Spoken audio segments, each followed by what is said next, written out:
I'm going to call him all kind of different people. Blake Griffin, Mr. Lob City himself, has officially joined the Brooklyn Nets.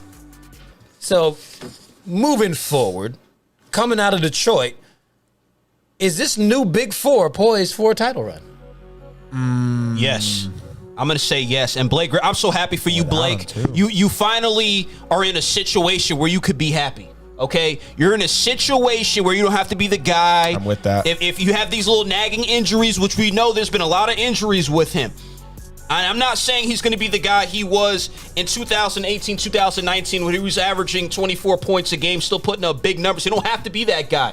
But he needs to be the cleaner. He needs to be that guy to just clean things, seriously, clean things up. When you're thinking, okay, we got Kyrie under control, we got Harden, maybe Durant is missing a little bit. Bang, here he comes. Yep. Monster dunk. Yep. Little jumper there. That's what he needs to do. Bring some leadership, toughness. Yep. And the thing I like about him the most is this. He's used to playing, not in Detroit at all, but he's known and he's used to playing with other stars on the team. Exactly. So I don't think there's no ego to him. Exactly. And he could go in a situation like that and be comfortable. He doesn't have to be uncomfortable. He knows he's a vet now. He knows what stage in his career he's in. They're not going to ask too much out of him. Exactly. This is going to be a great fit for him. Blake, I'm happy for you personally. And yes, you're going to the finals this year. Yeah, whether you produce or not. I don't really think that he changed it as far as them being poised for a title run because I think they were already poised for one. He just actually made their case even better. I mean, him coming off of that 2019 season, just as you spoke of, he was scoring 24 points a game.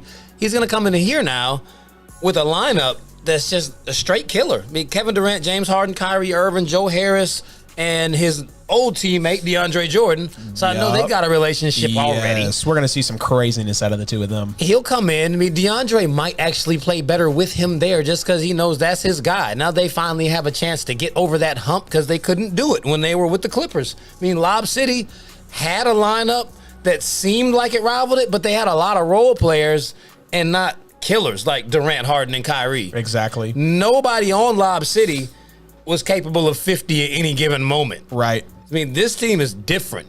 And I mean, him coming out there, this season with Detroit, he's averaging 12 points, 5 boards, and 4 assists. Oh. I can absolutely see his numbers hiking up with less minutes, mind you. I can give him from 12. He'll go to 16 points a game, 7 to 8 rebounds, and about 5 assists. And that kind of production off the bench at any given time playing with one of the starters, I think he's going to be a problem because his game has evolved. He came in, he was just a straight-up dunker. He was athletic, he was tall, he was going to just run through you, posterize you.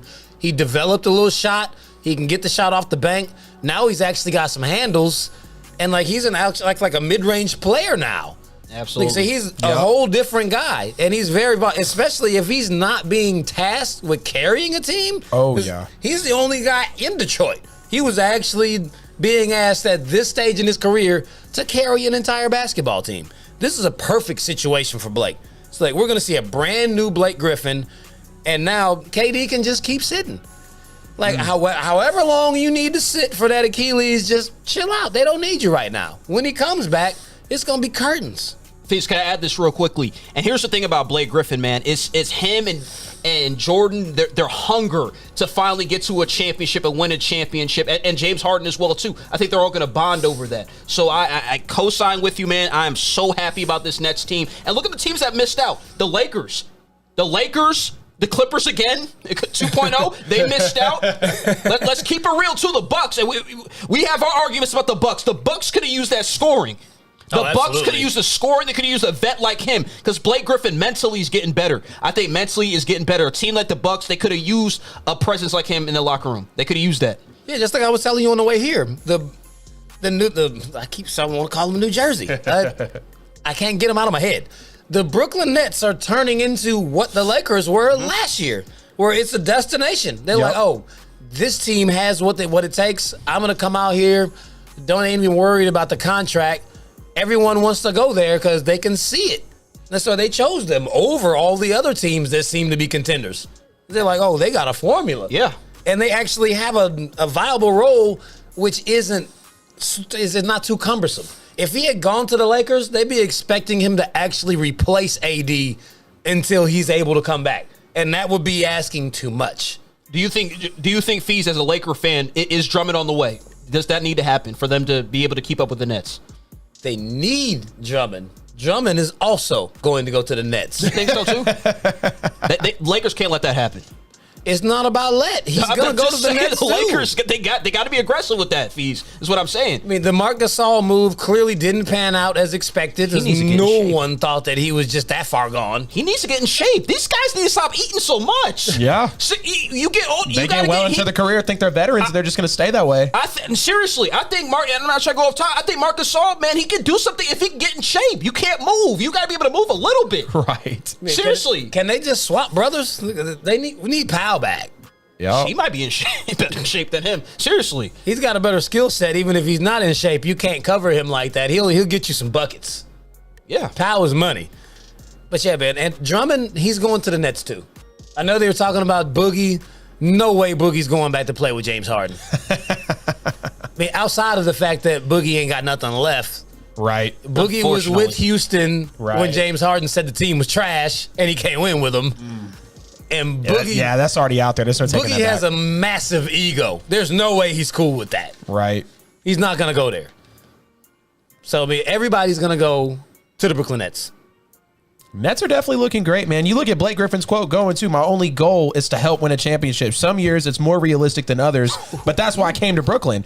I mean, he's just speaking facts right there, man. And like you said, the fact that anyone on this team is liable to drop 50 points a night. I want to take it back to this, though, man. Blake Griffin was really the reason my freshman year of high school, I really started watching basketball. It was just something about him. I think I saw something from the dunk contest, kept tapping into the NBA. And I really do hope that we see a resurgence of Blake Griffin, because you look at 22, 7, and 9 with the Clippers, and then you felt like the league, for a minute was trying to move away from him because you knew he was a one-dimensional guy. He could maybe give you a pass here and there, but he was going to grab you boards, post up, maybe come off the roll, but he was more than likely getting to the cup, and then you go to 27-5 with Detroit, dealing with some injuries, and wasn't the same Blake Griffin. I think, hell, when you get traded on Twitter, do you really want to play for that team? Like, Blake Griffin literally figured out, he literally said, yeah, I found out on Twitter. I saw it on Twitter that I got traded. How do you go into, one, how do you respect the Clippers in a way after you leave them? And then two, going into Detroit with just that abruptness happening, it's hard to adjust to that, but still staying at a 27-5 level. And, like I said, Blake was the reason I really started watching basketball. And for him to get this resurgence, get onto a team, like you said, Jansen, I love the mention there. Him and DJ were so hungry with the Clippers. Mm-hmm. I mean, you had... And, and you said it as well, Fees, they didn't have anybody outside of really, they had Caron Butler, Jamal Crawford, but it was really, Chris Paul, Blake, and DJ. And DJ could only get to the cup. I mean, hell, could he even make a layup? Not really. No. Blake Griffin was starting to adjust to the shot. I mean, when Blake shot a three, you were like, your hands on your head were like, oh my God, what's happening? And he could occasionally make it, but now that the league is moving towards more of a shooter and he's only going to be asked to come off that bench to serve that role, we don't need you to be that guy like you mentioned this late in your career. I think it's a perfect situation for Blake, and I'd love to see him get a title. He's one of the players right now that works his ass off and has not even been able to sniff a title yet. Besides, the year with the Clippers when they blew it against the Thunder, I think they were up 3-1 and they blew the lead. So bad stuff, man. I think Blake is going to get his chip. Maybe not this year because the NBA is kind of a toss-up for me right now, but Blake does look good with the Nets. Yeah, man, this has turned into a squad that's filled with guys that need some respect put on their names. Oh, definitely. I absolutely want to see James Harden get one. Got to. They got this huge chip on their shoulders. I mean, Kyrie has a championship, but it's covered in LeBron.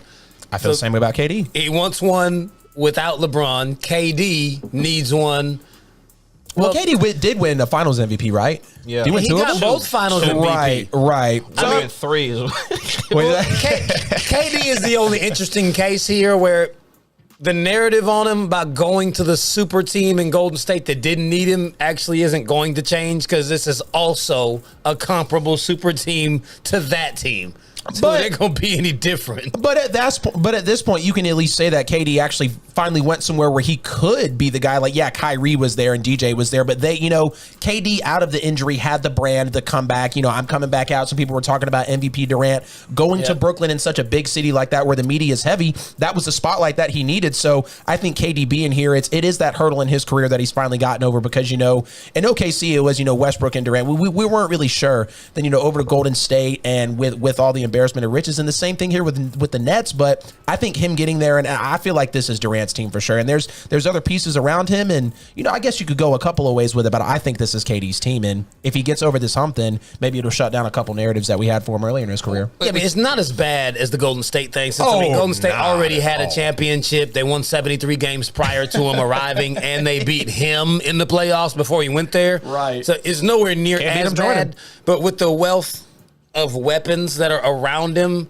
it's not much different in the makeup to where it's like, okay, yeah, KD's winning, leading these super stacked teams. Right. So he's not going to completely shake that narrative. If it was just him and Kyrie, like it was originally, then they'd be like, okay, KD has officially arrived. He's not going to get as much credit for this championship as he would have before everyone started coming. Right.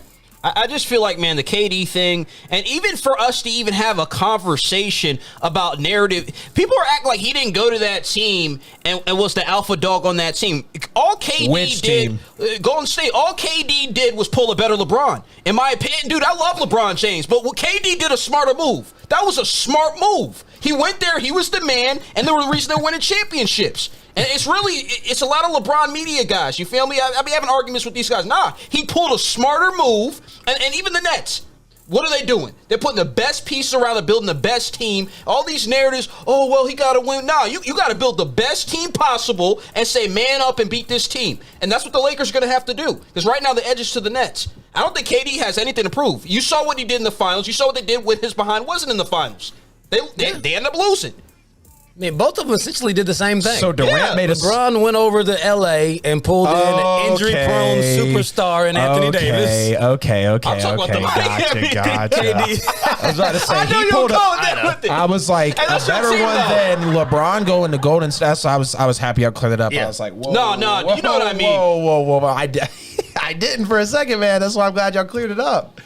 Oh, man. LeBron gave the blueprint, and KD did it better. Yeah, I mean, I feel you, man. They're loading up. They're loading, like you said, last year of the Lakers. So we'll see. It's definitely those expectations. When you've got that many guys, I mean, hell, bro, they could go off for 200 points realistically. If they play, if the Nets beat the Lakers in the finals, this will be the third time that KD has sent LeBron home with a finals loss. Yep. Yeah, Lakers got no excuse, especially with the type of power LeBron has literally at any moment, being able to change the team. Oh, you're gone, you're here. There's no excuses. So the Lakers, I want to see their counter move. We let's just keep it real. We got to see their counter move. Even the Clippers got to see their counter move. I mean, the Lakers' counter move really needs to be to just stand pat. I mean, if they can get Drummond, that'd be great. But as far as Anthony Davis is concerned, he would flourish with the Lakers. Leave Anthony Davis where he's at until May 22nd when the playoffs start. I agree. You're not going to drop off because just like I don't really even know how on earth this happened because when we discussed this when AD got hurt, he said in that 8-game stretch moving into All-Star weekend, Jansen said they still be in second place and they go 6-2. I said they might go 4-4 and maybe even worse. They went like 2-6 in that stretch. And they're still in third place because everyone else lost. I keep telling they didn't move. They didn't. But it wasn't because they were playing great. It's because everyone else lost too. They were just so intense. Everybody wanted to be like the Lakers to keep losing. LeBron wasn't they healthy stayed in either, their was he? position by default. He was in a shooting slump, wasn't he? Shout out to the Suns too. Yeah, Phoenix came on strong. I mean, up until a couple of days ago, they were actually still in second. Yeah. It's outlandish for you to lose that many games and not lose your position. But if you're able to sit LeBron takes a skid, so does the rest of the league. If you're able to sit that high without AD there and you're not even winning, don't bring him back. Let that man heal. You need him in the playoffs. You especially need him for what Brooklyn's cooking. Exactly. And if I'm let's look at some of these other teams too. If you're the Clippers, Denver, and all these teams are so bunched up. Jazz, Suns even with the third best rating on defense right now. You need to create separation. This is your time. The Lakers are a wounded animal. Create something, especially the Jazz. Let's just keep it real. Jazz have more realistic chance than the Suns. The Jazz create that separation. This is the time. Clippers, I don't know what's going on with the Clippers right now. Clippers need to be more consistent. They do. They're acting like they're the Lakers, but they're not the Lakers. I don't know why they have that feeling. Anything. Yeah, that's how they're acting, though. We see this in sports all the time, man, when a team becomes vulnerable and you have teams that just don't pounce on the moment. I mean, that's the time, like, I mean, call me crazy, but sometimes your title window can open in the middle of a season when you can come into the season not even expecting to sniff it.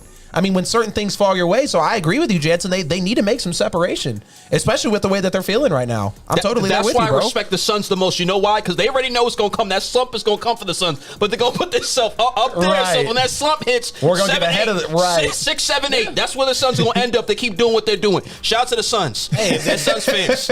If the Suns can get Bubble Booker in the playoffs, they can make some noise. And I'm going to start watching their games on NBA TV now. Bubble Booker is a monster. Seriously. And he's feeling extremely disrespected. He should. Hey, man, hopefully, Trey, that same effect, that same little magic goes to the Hawks. Nothing is, bro. A couple, you see what they were doing? A couple wins before the break. They actually were looking competent on defense. What, winning 2 in a row? He really needs to come on strong. There's something for Atlanta. They still gonna make the playoffs, Jansen? You said what? Atlanta's making the play? They're going to make the. You see the East? They win a couple games, they'll probably be in the 7th spot. Somebody pull up the standings. Seriously, somebody pull up the standings. They better get out of 8. Bro, what they don't want is to play the Nets in the first round. Look at it. If my Knicks are the 5th seed right now, what does that tell you about the Hawks are 11th at 16 and 20. But look at the teams ahead of them. It ain't that much of a difference. Pacers, Bulls, 18, 19, 20 L's. Raptors are 17 and 19. I'm so shocked at the Knicks, but 19 and 18 at number 5. That's what I'm saying. My Knicks, we feel like we won a championship. They're only one game out of 8. The Knicks fans look crazy. Yeah, they're one game out of 8th place, and then stacked, dude. It's ridiculous. I'm going to a Knicks party this week. We about to celebrate. Who's gonna be there? Me and a couple of Knicks fans, delusional Knicks fans. You. You and Jansen after about 4 Coronas in, because it's only gonna be you, bro, because you're gonna be the only fan. Hey man, we got a loyal fan base for no reason. But this 5th seed is like a championship. For no reason. Seriously. That's how it feels like with New Orleans, bro. We love them so, but why? Yeah, why? y'all got a ring at least. Why? Hell, it don't feel like it. We've been better the last 4 years, and we're the year we got the ring with the talent, anyways. Hey man, you got to be grateful. At least I got a championship. Oh, extremely grateful. Hey, extremely grateful. But like Fee said, I've been arguing with too many Falcons fans throwing that one ring in the playoffs. Yeah, I need more. I need more. So, man, before we change gears, we're going to take a brief moment to pay these bills. We appreciate y'all for tuning in to Petty Sports. We've been on this thing